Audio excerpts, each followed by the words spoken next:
everyone. Welcome to 13 Now, our afternoon update on this Tuesday, July 5th. And we want to start with some news right now where family members of the woman killed in broad daylight over the weekend in Albany are traveling here right now as police continue to investigate this. Police say Dominique Ellie was shot several times Sunday afternoon near Livingston Avenue and North Pearl Street.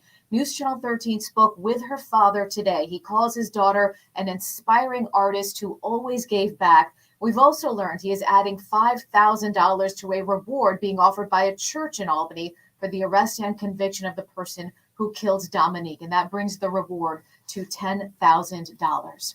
Also, right now, the Red Cross is helping at least 20 people after a fire over the weekend. 20 people lost their homes in this. Here's what we know about this right now. The fire caused extensive damage to the Mohawk Terrace apartments in Clifton Park. 22 of the 24 units in this building were occupied at the time, but everyone made it out safely. And of course, firefighters are still investigating what caused this fire. An update right now on Gaffney's restaurant and bar in Saratoga Springs. The restaurant and bar reopened over the weekend after a string of violent incidents, and we've been covering this for a little while now. Jonathan Hunter, just back from Saratoga Springs. Let's bring him in on this conversation. And Jonathan, they reopened, but under some strict rules, right? Yes, that's correct, Sabrina. They have to close every day no later than 2 a.m. And actually, they haven't even been playing live music just yet. So there were a couple of restrictions they had in place, but this past weekend was the first weekend where they were open. And today I spoke to Lieutenant Bob Gilson from Saratoga Springs Police. And I also spoke to Jim Montagnino, the public safety commissioner for Saratoga Springs. And they said the same thing. This weekend on Caroline Street, overall, things were relatively quiet. So there wasn't any, incidents. Obviously, it was July 4th weekend. So people were in town, of course, but there wasn't any fights, violent incidents. Police weren't called there. So that's the good thing. And I did speak to a couple of business owners, business managers rather, on Caroline Street. None of them felt comfortable speaking on camera, but I got the same impression from them. They said this weekend things were pretty quiet. Well, that is good news. I mean, as you know, Jonathan, we've been covering this for months now, and there was a fine that they had to pay as well in order to reopen. Yes, $70,000. $70,000. Okay, so we're going to hear more from those interviews you had today, starting live at 4. Jonathan, thank you very much for joining us. No problem. Thank you.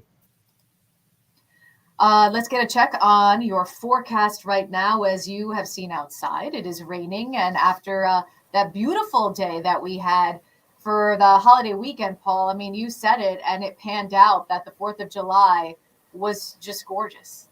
Yeah, gorgeous. We had a little shaky start, right, on Saturday, and then we cleared out nicely, and then it was just beautiful for Sunday and Monday. Couldn't ask. I mean, if you had to sign up for certain weather on the 4th of July, I think most would sign up for something like we had, right? Sunshine, yes. 80s, low humidity. Right now. And then, I appreciate that. Thank you. And but as it would work out, that back to work right now where clouds and showers are common across the area. In fact, let's take a look outside right now. This is a shot on our CDPHP first warning cam out of Lake George, and you can see we're socked in with a bunch of clouds and showers. It's only 63 degrees, so it's kind of ugly outside right now. 69 Voorheesville, 73 in Albany officially. So temperatures well below normal as we have seen limited, if any, sunshine today. First warning live Doppler radar showing the showers that are moving in, some of them with some heavier bursts here and there. I'm expecting off and on showers with some steadier rain perhaps as we head deeper into the afternoon and evening.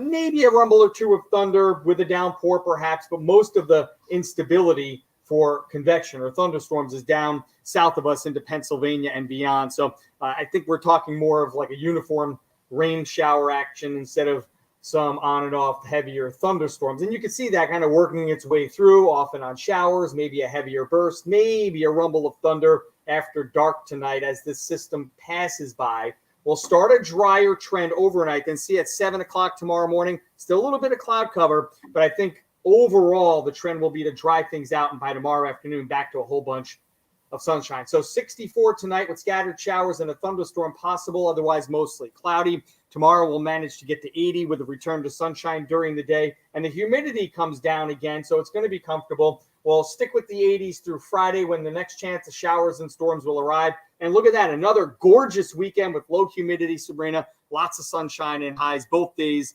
near that 80-degree mark. So overall, we'll keep the rain on the weekdays and keep the sun on the weekends.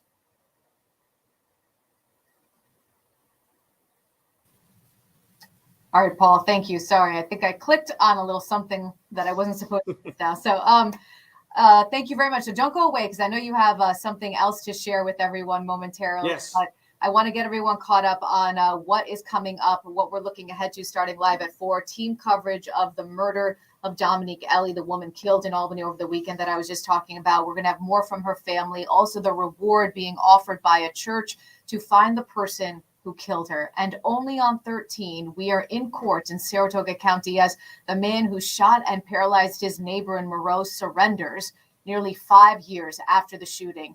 And also, Governor Kathy Hochul just hours ago signed new laws to reduce greenhouse gas emissions. Details on the 3 bills. We'll have that starting live at 4.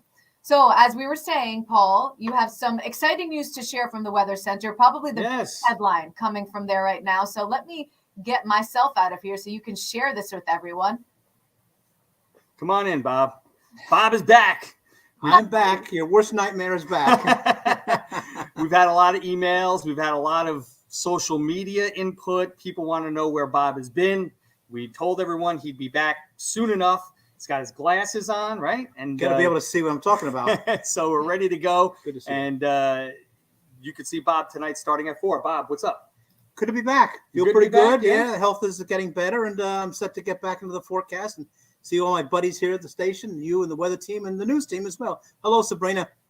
Hi, Bob. I'm so excited you're back, and I can't wait to chat with you when we start live at 4. And just it's great to have you back, and you look great.